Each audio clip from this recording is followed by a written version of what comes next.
All right, good morning. Thank you guys for joining me this morning. I see some new faces in here, so that's great. Or your names, I don't see your faces. You guys all have your cameras off, but that's cool, no worries. So I had originally scheduled to have a guest speaker today to talk about vaping, but then, with athletics getting started, and then at the end of last week, BVAL came out with their new spectator policy. I decided to postpone the vaping. The speaker luckily was able to change the dates, and he will be coming next week. So we are still doing that topic. But I figured that with athletics starting, it was prudent to talk about that today and answer all of the questions that you have. So first off, sports are starting. Our season 1 sports that we have going on right now. Cross country has already started, and they've already started having meets. Football has obviously been practicing. We have our first football game on Saturday. And then girls volleyball is getting started. BVAL, because girls volleyball, indoor sports, we weren't sure if indoor sports were going to be happening. So indoor sports got kind of a later start. So the first girls volleyball game is March 30th. But they are starting to practice. So those are our season 1 sports. Everything else, every other sport is lumped into season 2. And there is, I see Andrea's the question first, will there be a basketball season? Yes, there's going to be a basketball season. And so they haven't quite gotten started yet. I think they maybe can start conditioning. I don't think they've started practices yet. So I think they're still on the conditioning phase. I need to, and if you've looked on our school calendar, none of the indoor sports are on there yet. And it's not because they're not happening. It's because I have been swamped this week and haven't had a chance to sit down and get them all in. Though that is I don't think I will get it done today, but it is my goal before I leave tomorrow to get them all in so that the schedules will be on the school calendar. I have them all right here.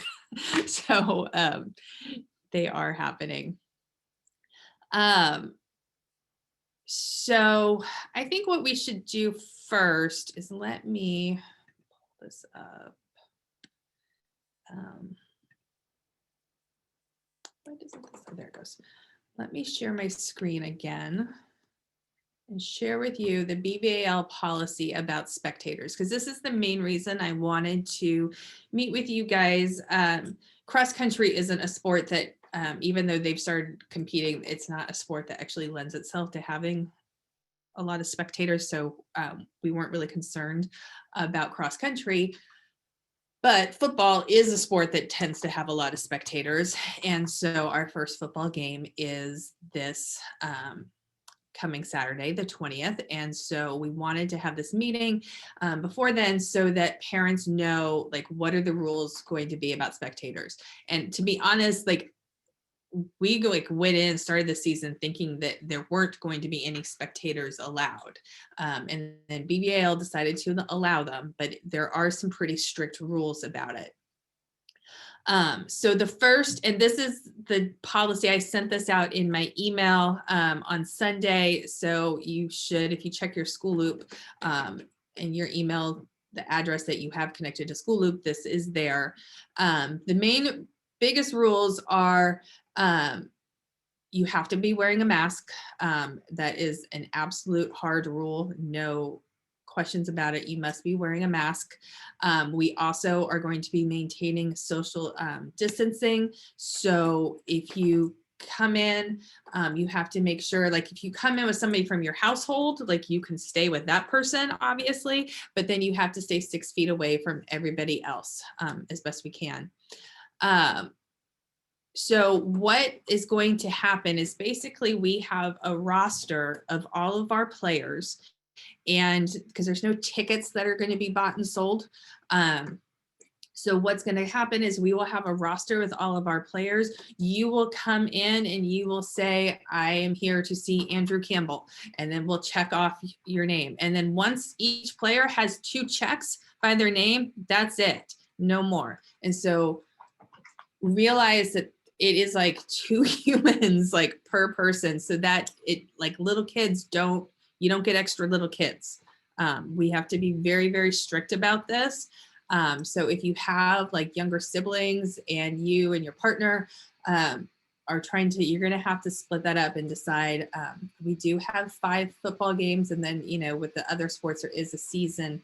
And so maybe divide up the games. I know that that's not great, and it's not the best. But again, I want to remind you that we didn't think that we were going to be allowed to have spectators at all.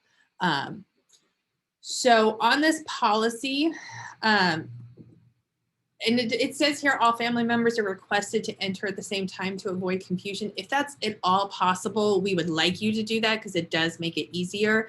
But if you have like one person that's getting off work and they are going to like, and that's just not possible, we get that. We're not going to be, I was going to say a bad word. We're not gonna, you know, be really like mean about it. You can think about what word I was going to say, but if you could help us out, we really would appreciate that. Another thing to keep in mind, no concessions are going to be sold at the games. So if you're going to get hungry, you might want to bring your own snack. But our bathrooms are open and are beautiful. So the ones that were under construction last year, those are available. There's no more porta potties at Piedmont Hills. So we've got that going for us. Another thing that's going to happen for football, on the home side, we're going to have our families come in the normal gate. Santa Teresa, who we're playing on Saturday, they're going to go in on a different gate. And so we're separating to make it a little bit cleaner to check off the list, because we have a visitor list also. So we are separating that out. So you should see that Santa Teresa families enter over. They're going to enter on the far side of the parking lot, that gate that's usually closed, but it's on the visitor side. They're going to enter there. And then we'll have the home side coming in. This is going to be the same thing for other sports when we get into the indoor sports.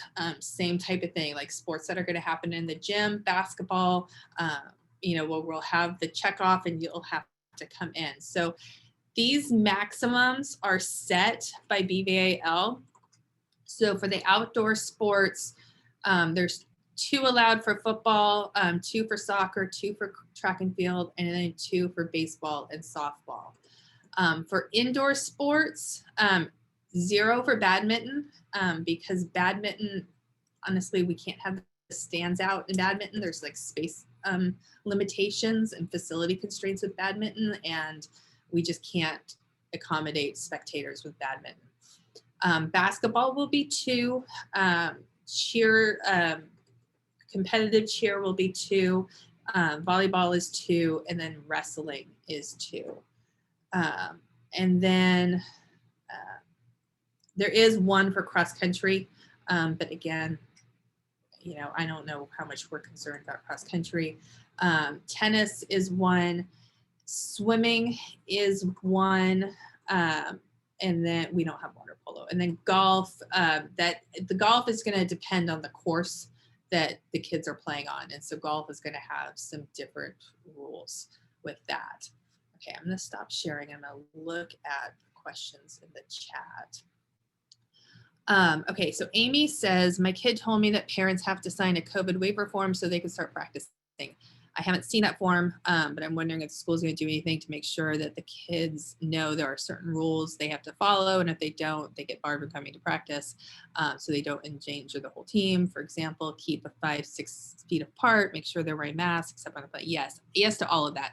So there is a waiver form, and I will check with my ADs and coaches to make sure that the coaches have handed that out.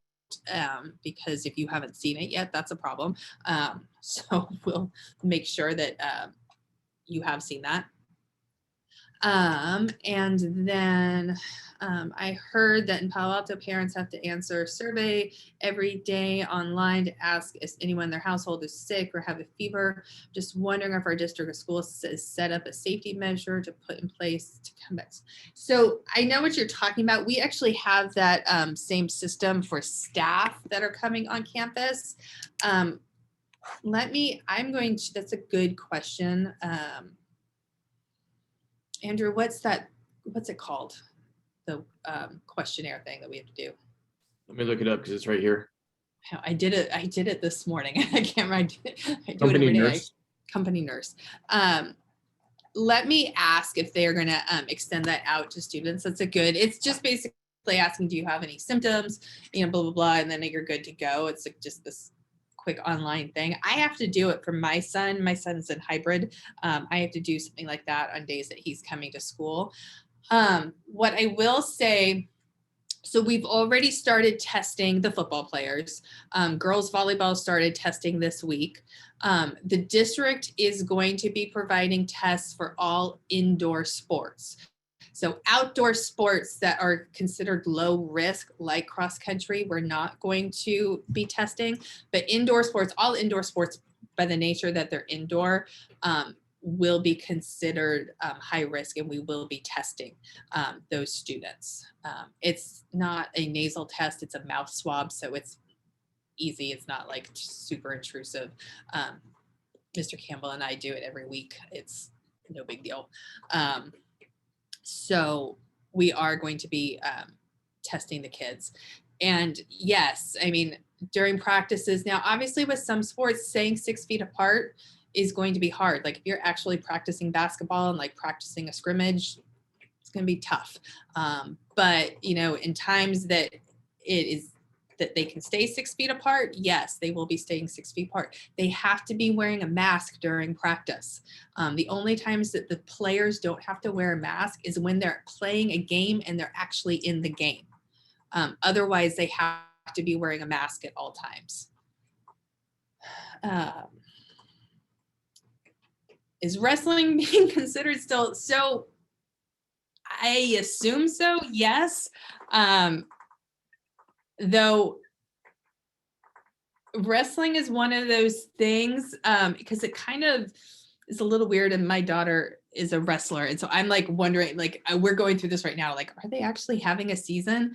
It depends, like are there other schools that are able to put together a wrestling team and the possibility of doing dual meets? With wrestling, a lot of times it's tournaments, and so tournaments, I don't know if there's really going to be like Overfelt has their tournament every year. Like I don't know if they're going to be doing that and that sort of thing, because there's a lot of rules about having multiple schools competing at once and that you're not allowed to do that. So if wrestling happens, it's going to look pretty different than it normally does. But the hope, I mean, certainly like they'll be able to like start practicing and like that sort of thing. I'm going to be completely honest. I don't know how much competition is going to happen with wrestling. And wrestling's one of those sports where there isn't actually a schedule up on the BVAL website. Well, the last I checked, which was a couple of days ago, there wasn't one. I will check again today to see if they've got one up. But yeah. My daughter was asked to choose between school swimming and club swimming. Why can't they do both? Those are CIF rules. That is not something that we have any control over. And I know that that's really hard. And it sucks for the kids for this year. Usually they don't happen at the same time. And so they don't have to compete, because that's always a rule, that they're not allowed to do club sports and school sports at the same time. And that's just, some of this stuff is stuff that we don't have any control over. That's a CIF, the California Interstate Federation. That is just not something we have control over. So in badminton, no spectators, there's not any room. And there's a lot of people inside with badminton because you have a lot of games going on at the same time. And so you don't have the room to be able to space people apart. And you also have how many people are indoors. Now, when badminton season actually starts, because it doesn't start yet. Again, it is a season 2 sport. Maybe things loosen up, but that is the rule as of right now.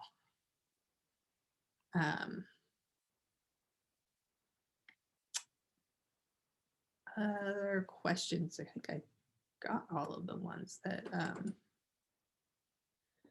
so I know, I mean, I guess I could just say, like, I know that sports right now, this is going to be a weird season. It's not going to be a typical season. The season 1 sports, there are no, oh, thank you, Brett, for letting me know that wrestling's up. That's awesome. Good. I will print that out so that I can get that on the calendar. Thank you. So, you know, season 1 sports are going to have no playoffs. There's no championships for the season 1 sports. And maybe there will be for season 2. I think a lot of stuff, you know, right now we're in the red tier. Santa Clara County is predicted to go in the orange tier, like possibly Saturday, if not Saturday next week.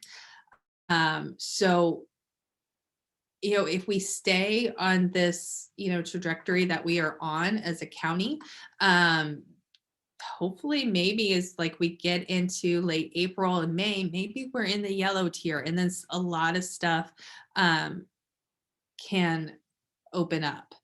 And that would be really great. We all have to do our part though to, you know, keep following all the protocols and, you know, everything that we need to do to stay safe, so that hopefully this will happen.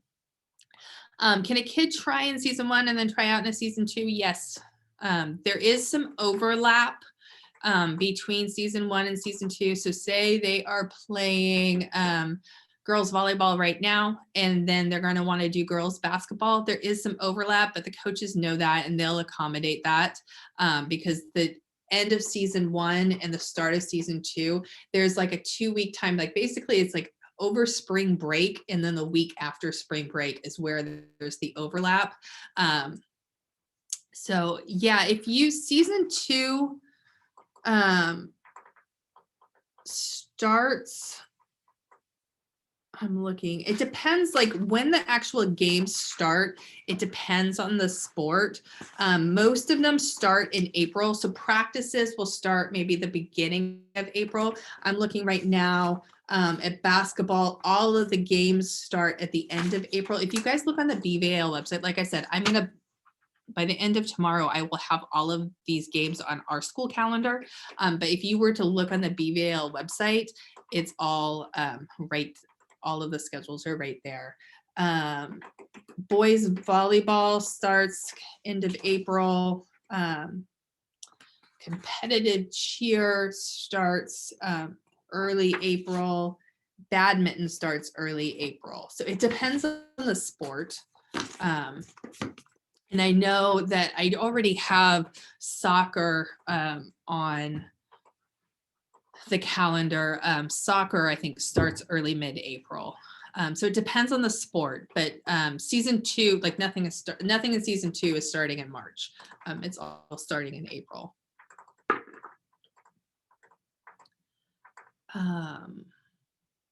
Any other questions that you guys have?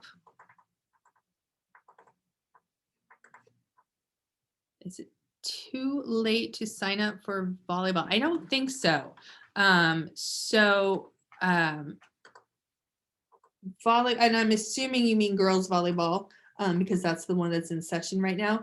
They just started this week, and I think we're just having tryouts this week. It got a little bit of a late start because the rule for indoor sports is they can't start practicing until they've been tested. And so we weren't able to test them until this week, girls volleyball. And so they just started. Miss David, Yes.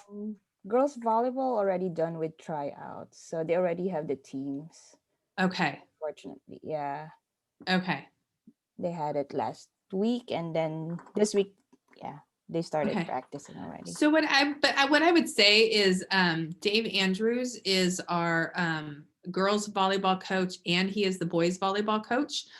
So if you have questions, go ahead and email him. I'm going to put his email in the chat. Yeah, right actually they now. have open gyms, I think, that, you know, anybody can actually join. Yeah.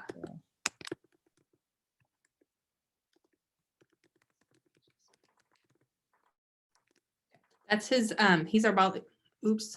And of course I spelled it wrong. There's an S. Sorry, the ending's right, but I left out the S. He's our volleyball coach for both girls and boys. And so he would be the one to direct questions to. Maria, I see you did a question just to me.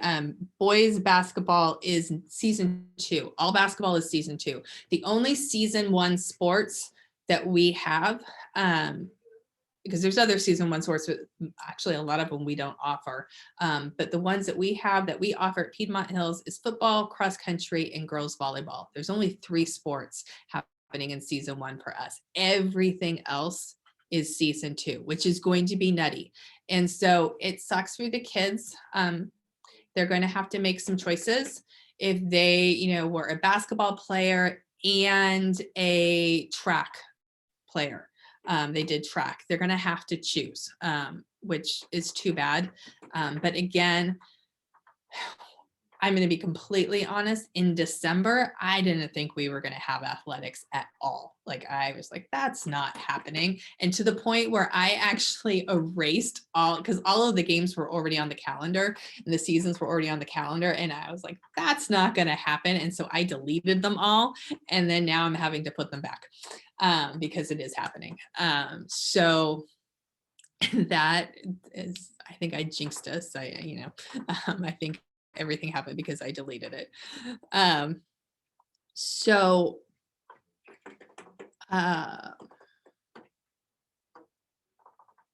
yeah, they're going to have, some kids are going to have to choose, which is, you know, too bad. Like, my daughter is having to choose. Like, she in the past has done wrestling and track and field. And so she had to choose. I guess my recommendation would be choose the sport they like better, so that they have fun doing it. Any questions about the spectator policy? You know, that's the main reason I wanted to meet today, was to, you know, make sure that that was understood. Again, it is just, you know, for football, this Saturday, it's going to be 2 people per player. And, you know, you have to be wearing a mask, stay 6 feet apart. We just got word yesterday that sideline cheer is not going to be allowed in. Again, that's coming from the California Department of Public Health. That's not even like a CIF or BVAL thing. That comes directly from the California Department of Public Health. Will there be a temperature check for the players in the audience? No, there will not be.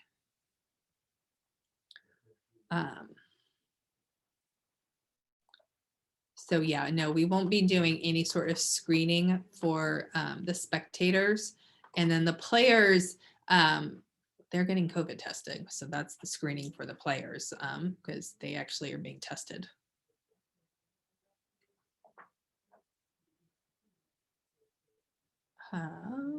It's going to be a short meeting if you guys don't have any more questions. Mr. Campbell, can you think of anything else?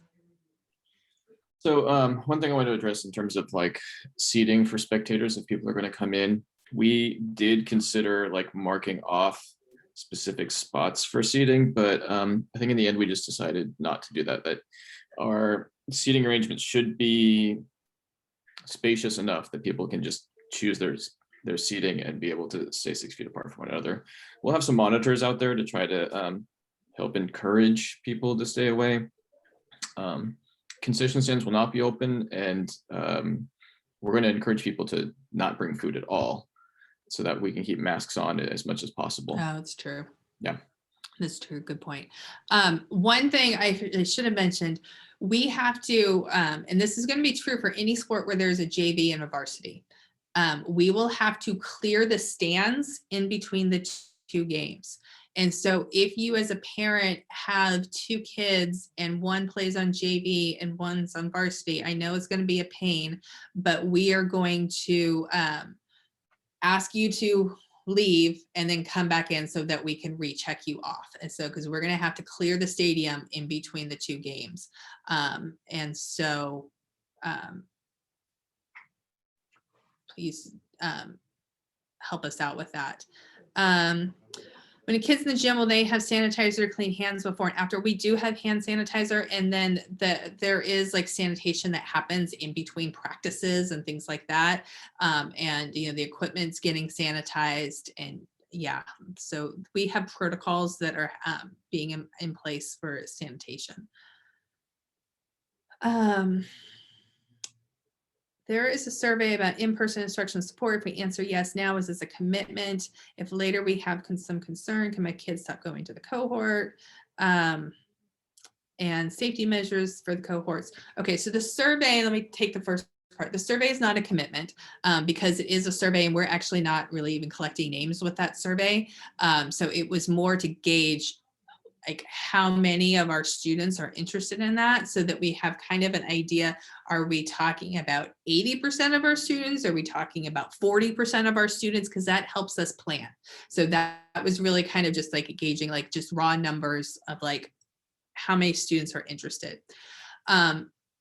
What would happen, the next step that would happen with this is a teacher will form a cohort, and with that there is a permission slip that will come home, and you as a parent will have to sign that and say that yes, you're agreeing to them being in the cohort, and that is more of the commitment.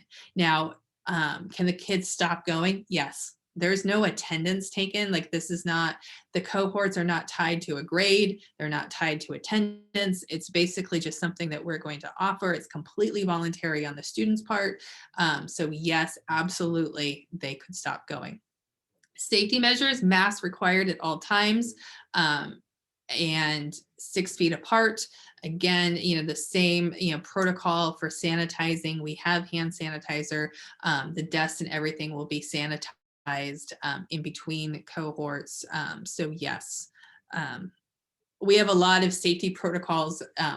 Basically, like as a district, we put together and made all these safety protocols like back in August. We've been ready to like get started. We just haven't done it yet because we haven't come back to any sort of in-person, but we're ready to go. Food for the athletes, we don't provide food for the athletes. They don't eat during games, so I'm yeah. With the survey results are actually I think the plan was we had to hurry up and give that survey to the kids on Monday because I think they're going to be shared at the board meeting tonight. There is a board meeting tonight.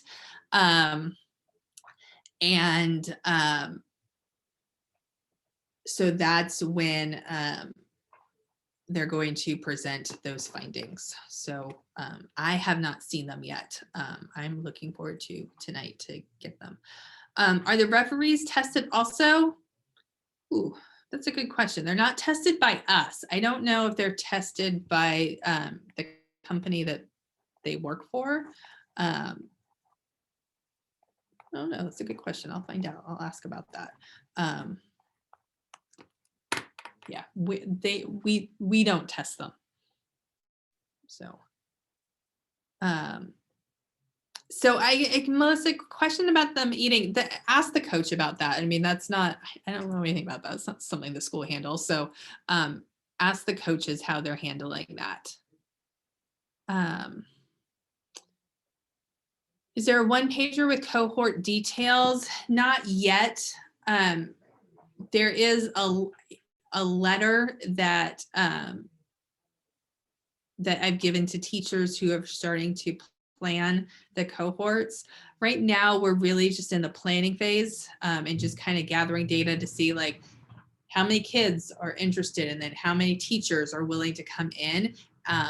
Much more information, so be a little patient. Much more information is going to come out in the next week or two. We are not planning on any of the cohorts really starting until after spring break. So we've got a little bit of time So more information will be coming up about cohorts. So there is rules about that. And if you were to, sorry, I didn't name you guys, I don't know if you saw the question. The question was about if the kids go back in person and then one kid gets sick because of the COVID-19, do all of the students in the same class quarantine for 14 days or just the sick kid? It depends on the level of contact and what's been happening, you know. And the quarantine period is actually now 10 days. It's changed. It's no longer 14 days, it's 10 days. And so it may be that everybody, it probably is that everybody in the cohort would have to quarantine because they've had contact.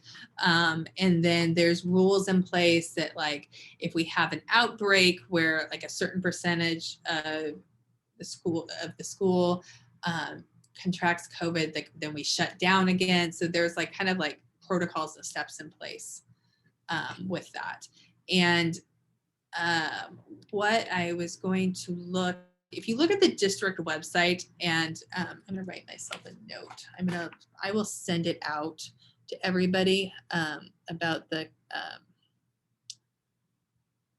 district safety plan regarding COVID. It's on the district website, and being that we've been, you know, primarily distant, it hasn't been an issue, but I will link that and send it out to the parents so that you can read what the district plan is, because all of this stuff is outlined. The kid is very excited this week because they have a chance to be active with other kids to try and, yeah, the feedback we're getting from a lot of kids is they are just really excited about the idea of coming back and having some sort of like social interaction. You know, one of our teachers, he did it like separate, like he made his own survey of his kids to see. And one of the questions was like, would you want to come back for cohorts for academic support or for just social interaction? And overwhelmingly, probably not surprisingly, because I don't know, the kids' academics isn't highest on their priorities, even though as parents, we maybe want it to be higher. That's not usually what's driving them. And so kids are desperate for social interaction with each other. And so I think that's something as a school that we're excited about with the cohorts, that we can start offering this again. You know, obviously on a limited basis, it's still saying very safe, but that we can start to like do this again. This is it's really exciting for us. We've missed the kids. This has been a super hard school year, especially for like Mr. Campbell and I. I think the teachers, they see the kids in Zoom, it's not the same, but like being on campus and having nobody around, it's super creepy. It's such a weird feeling. And it's nice to like see a return to normal.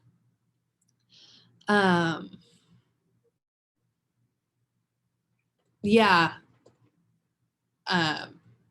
More chances for kids, even at like, I know, you know, I can't tell coaches how to coach, unfortunately. I wish sometimes I could, but I can't. So, you know, there are tryouts and not everybody's going to make the team. What I would say is, like I know with volleyball, Mr. Andrews is doing like a club cohort. And then I think I see a lot of teachers being interested if they are a club advisor, doing cohorts for their clubs. And so I think there's going to be some opportunities for kids to do things like that in the last month of school. And especially like I said, like, fingers crossed that we stay in this trajectory. And if we get to the yellow tier, that's just going to allow us to open up a lot more, you know, for our seniors and doing senior activities and things like that. Just really hopeful that we're able to do that, because I think it's what our kids have been really lacking.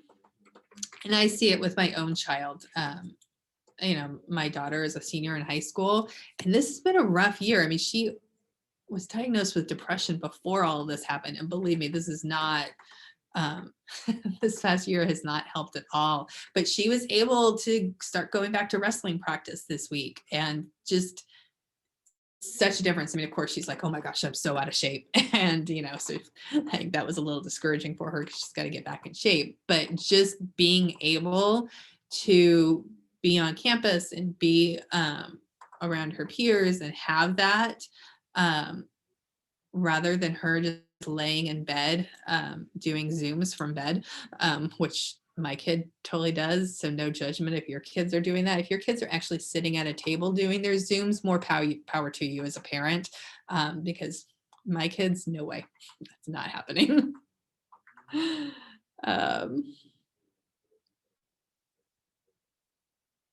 Yeah, I hear you about flexible in terms of kids trying it out. I mean, and I think that's always true. Some sports are, harder than others. Track for sure will take anybody who wants to Yeah. come in there. Yeah. I wouldn't worry about that particular situation. I would say track, swimming, those are our larger sports. Badminton too, probably. Those are large sports. The thing about basketball, like, unfortunately, like, there's just a certain size limit with basketball. So, but I get it. I don't know anything about middle schools and why they aren't open. I don't know anything about the middle schools. I'm sorry. They should be, because like, I mean, in middle school sports, I don't actually know a lot about middle school sports because like they're not in like the league that we're in. So they're kind of a separate thing. But like the rule for sports, because there was a lawsuit in California, and it was like let the kids play lawsuit, in this organization that was, really responsible for getting sports to start. I know my son is in middle school, and my son's like, the principal just sent something out that they are going to start after school sports again because like sports are starting in California. So I would put some pressure on your middle school principal about, hey, what's happening about that? And what are you doing? Because it's allowed. So I'm sorry, I can't offer more help than that. But yeah, they should. Okay. Any other questions? You guys understand our rules for spectators. There's no tickets, there's no purchasing. When we met as a BVAL group, so I'm on as the principal, I'm on the BVAL board of managers. And so we met, and then we were talking about all these complicated ways to like screen people coming in and like online tickets, and it just seemed like super complicated. And so we went with very simple, that we have a clipboard with a roster with the players' names, and we are going to check off. And so you'll have to come and say, I am with this kid. And so the rules do say in the BVAL guidelines, and then actually also the California Department of Public Health, that it needs to be like a close family member, a member from the household. So your kids can't say, oh, my two people are going to be my best friends. That's a no-go. So it has to be like, we're really expecting parents, obviously, but maybe like a sibling, that sort of thing. Again, it is just 2 per athlete. So please follow that. That does not mean you get to bring your 5-year-old with both parents. I'm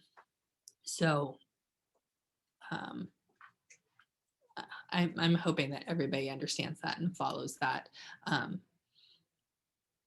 Yeah.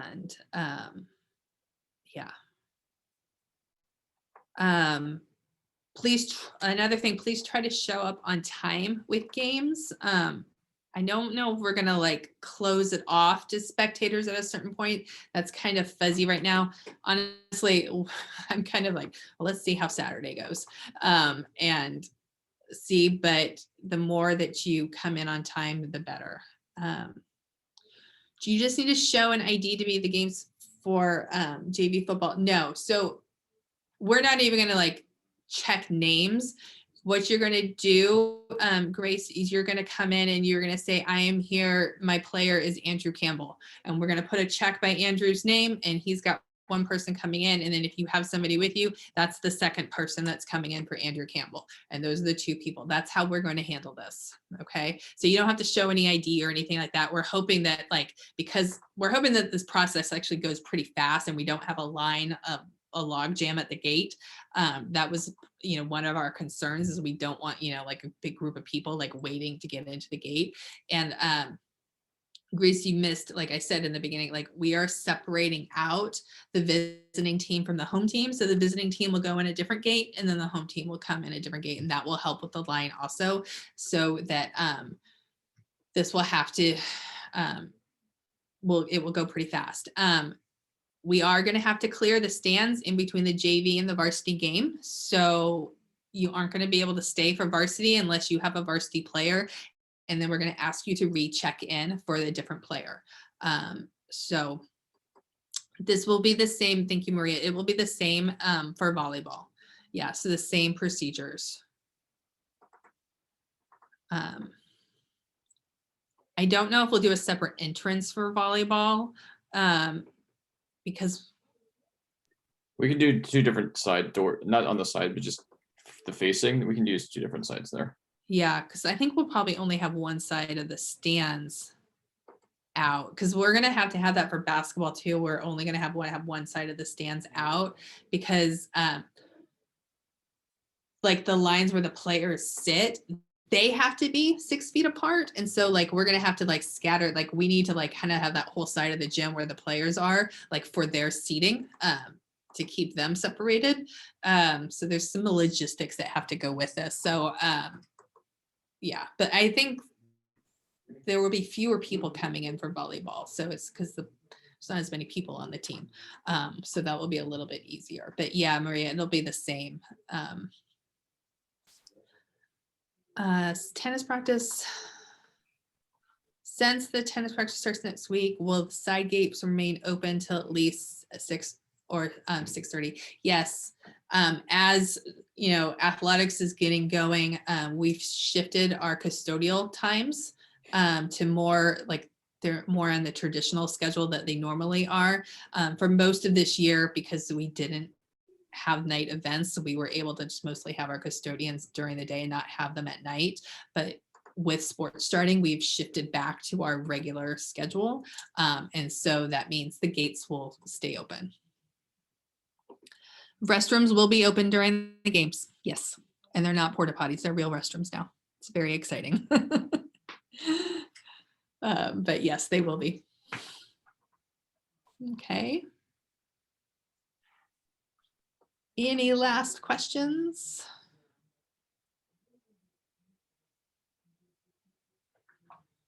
No? All right, I really appreciate you guys joining me today. I really appreciate all of your questions. I am recording this, and so I will send it out to so that the parents that weren't able to join us are able to hear everything that we talked about. But thank you so much. I'm going to go ahead. I'm going to put it in my email in the chat. So if you think of a question later, you can email me. I'll put in Mr. Campbell's also.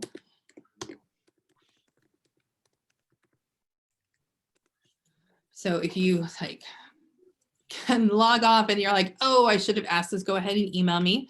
And I will answer your question.